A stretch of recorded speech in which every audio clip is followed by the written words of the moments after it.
अंधेरी काली रात में जंगल के बीचों बीच एक लोमड़ी घनघोर काले बादलों की तरफ मुंह करके रो रही थी।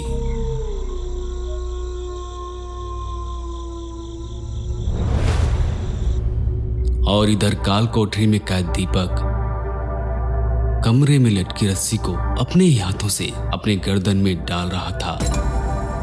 दीपक ने गर्दन में रस्सी को डालकर आंखें बंद की और एक गहरी सांस लेते हुए मौत को गले लगाने के लिए जैसे ही रस्सी के सहारे झूला, अचानक रस्सी टूट गई और वो जमीन पर धड़ाम से गिर पड़ा।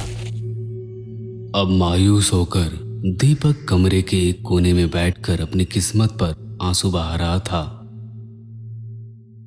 मुझे देखकर आप लोग यही सोच रहे होंगे कि आखिरकार मैंने ऐसा कौन सा गुनाह किया है जो मैं इस काल कोठरी में कैद हूं, और मैं क्यों अपनी जान खुद से ले रहा था। मैंने यही गलती की, उसे दिल से चाहा, उसने सबके सामने मेरा मजाक बनाया। बात उस दिन की है जब मैं रागिनी के प्यार में पागल था। जब मैंने उसे प्रपोज किया तो वो गुस्से से लाल हो गई। तू मुझसे प्यार करता है? शक्ल देखी ही आईने में, तुझसे तो मेरी जूती भी प्यार ना करे, कहकर उसने मुझे एक जोरदार चांटा मारा। वहां मौजूद सारे लोग हंसने लगे। मेरा सबके सामने मजाक बन चुका था, पर मैंने भी ठान लिया था उसे अपना बनाकर रहूंगा। मुझे कुछ लोगों द्वारा पता चला कि काली पहाड़ी के जंगलों में एक काले जादू में माहिर तांत्रिक रहता है। मैं काली पहाड़ी के जंगलों में पहुंचा। वहां पेड़ के नीचे वो तांत्रिक बैठा हुआ था और उसके बगल में एक इंसानी खोपड़ी रखी हुई थी।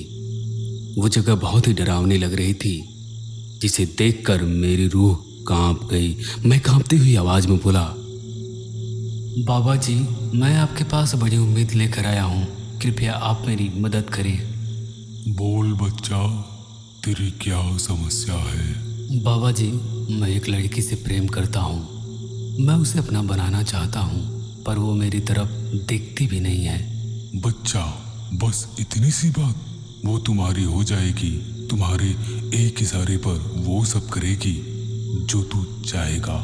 बाबा ने मुझे वशीकरण सिद्ध करने को कहा और बाबा ने मुझे तंत्र में प्रयोग होने वाले सामग्री के बारे में बताया, जिससे मुझे रविवार की रात को लेकर इसी जंगल में आना था। पर मेरे सामने एक समस्या थी। मुझे रागिनी के बाल और नाखून चाहिए थे, तो मैंने बड़ी मुश्किल से उस ब्यूटी पार्लर की मालकिन को पैसे देकर मनाया जहां रागिनी अक्सर जाती थी। मैं सारी सामग्री लेकर रविवार की रात को तांत्रिक के पास पहुंचा। अंधेरी काली रात में पेड़ के नीचे तांत्रिक बाबा ने बैठने को कहा। बाबा ने सामग्री का झोला मुझसे मांगते हुए कहा, जो कहा था वो सब लाए हो ना? मैंने हाँ में सिर हिलाया। बाबा ने झोले से नींबू निकाला और उसे चाकू से काटकर कटे टुकड़े को जमीन पर रखा। एक दो पत्ते निकालकर उसे जला दिया। अब झोले में से नाखून, बाल के गुच्छे और आटे से बने गुड़िया को निकालकर बालों और नाखून को नींबू के पास और गुड़िया को बीच में रखा। अब तांत्रिक बाबा ने मंत्रों का उच्चारण शुरू किया। कुछ देर मंत्रों का उच्चारण चलता रहा।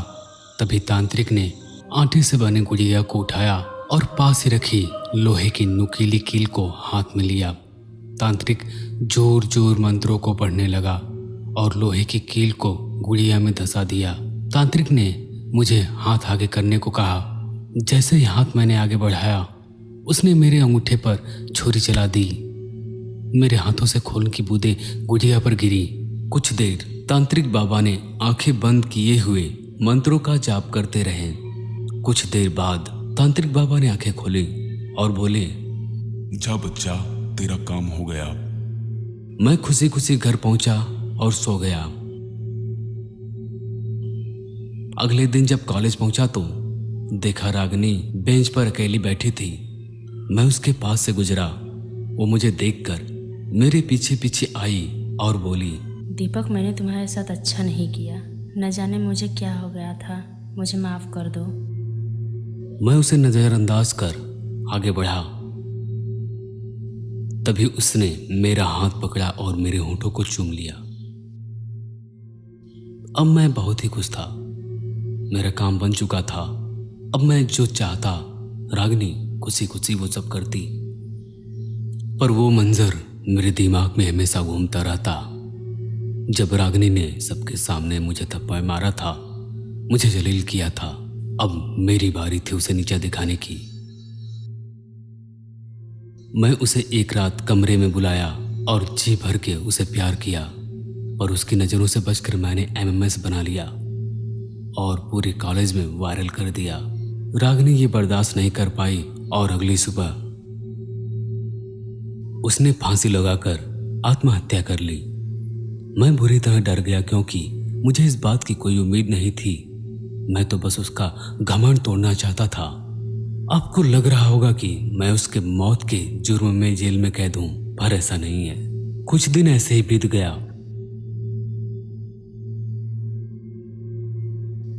मैंने कॉलेज छोड़ दिया और एक लड़की मीरा से शादी कर ली। पर मेरे साथ अजीबोगरीब घटनाएं घटने लगी। जब भी मैं अपनी पत्नी के पास जाता तो मुझे अजीबोगरीब परछाई दिखाई देती।